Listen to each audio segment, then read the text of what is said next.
Hello, welcome to my channel and Merry Meet.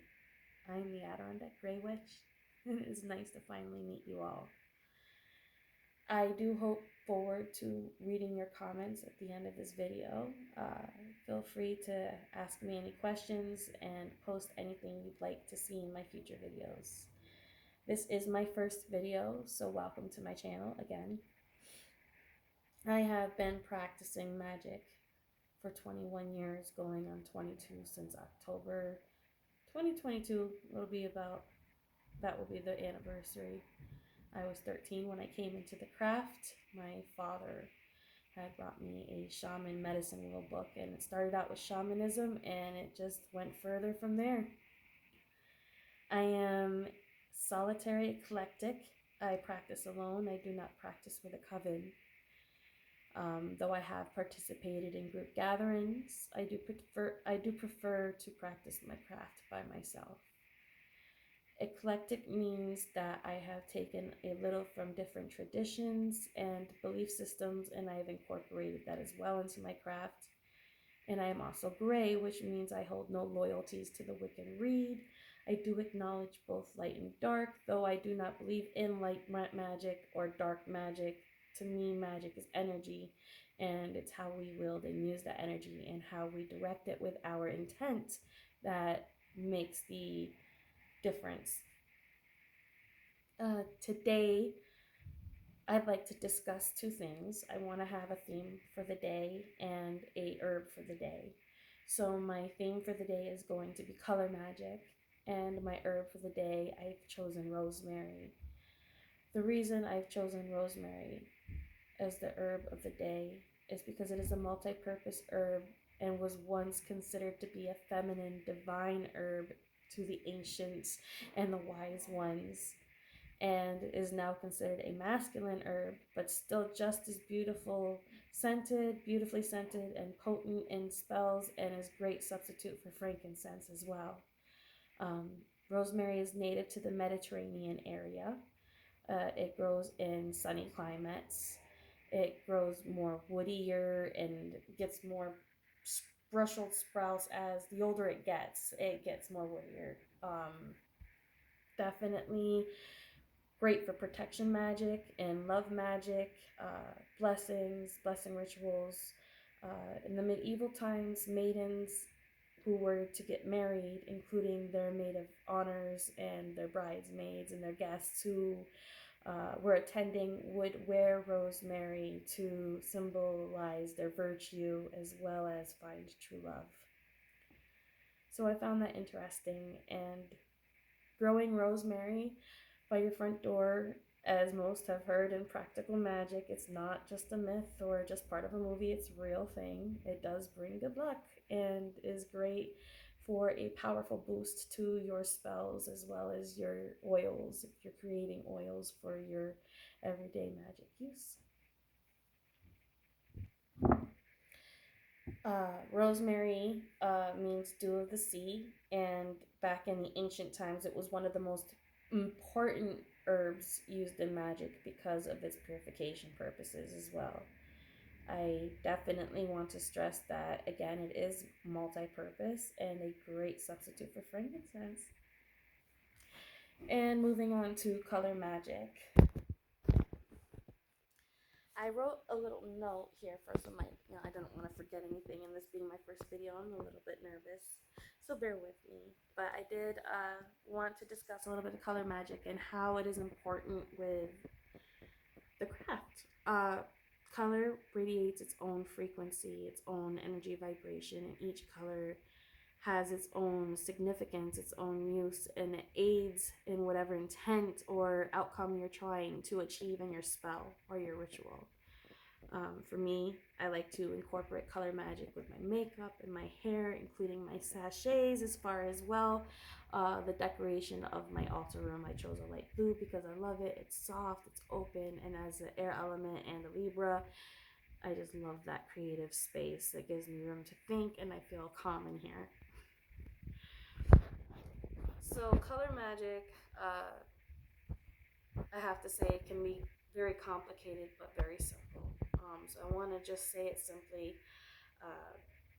go down a list that I've written and just give you an idea of what it could be used for. And this can be incorporated, again, like I said, with candles and clothes, even as far as tapestries and wall painting. Purple is great for psychic work and personal magic growth. Dream magic, especially in astral projection, it's great to represent the goddess and the divine, definitely on the feminine aspect. Red aligns with the planet Mars, is great for fire magic, sex magic, lust and romance.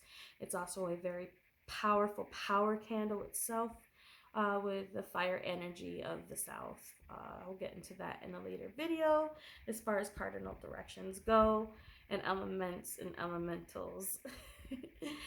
Green is great for health and prosperity.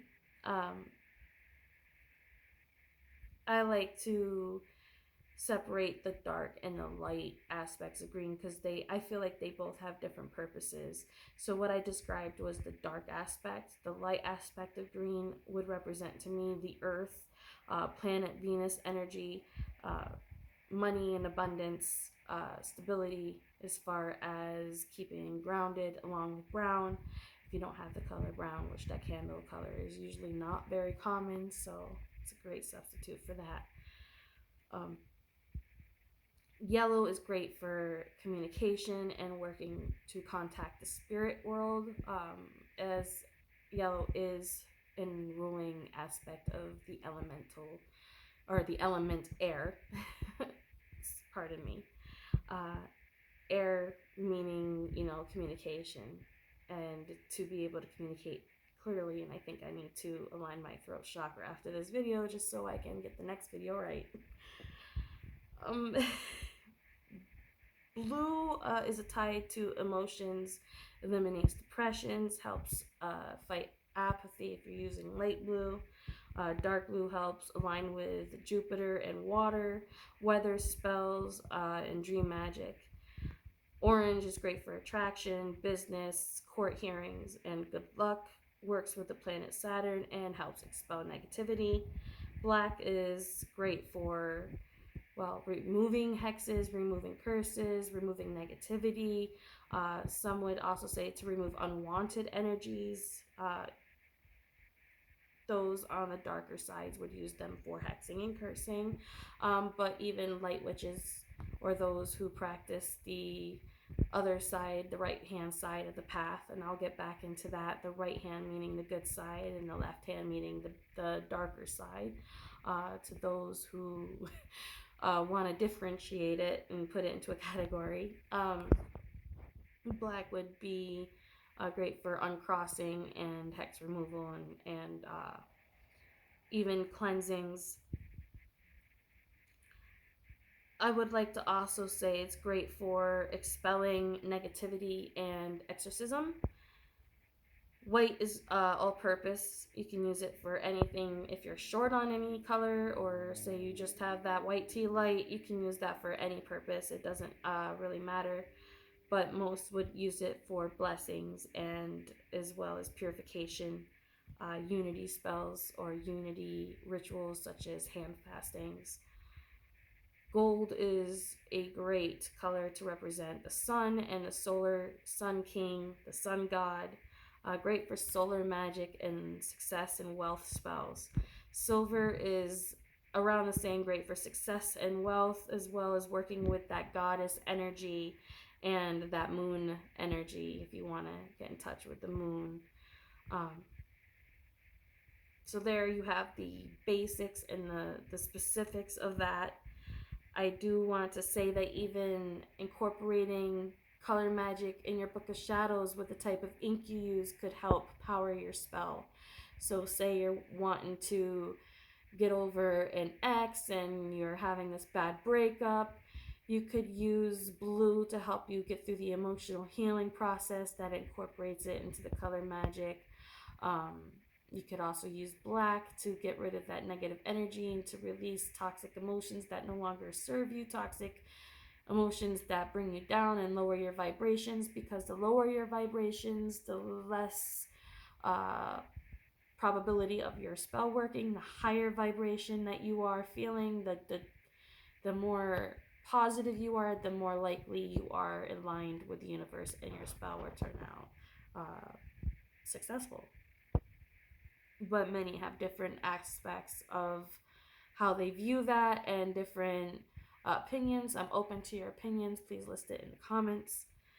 I do want to discuss Book of Shadows in my next video, as I said, and I thank you for viewing my video, my very first video, and bearing with me and joining my channel. Please hit like and subscribe, and I look forward to seeing you soon.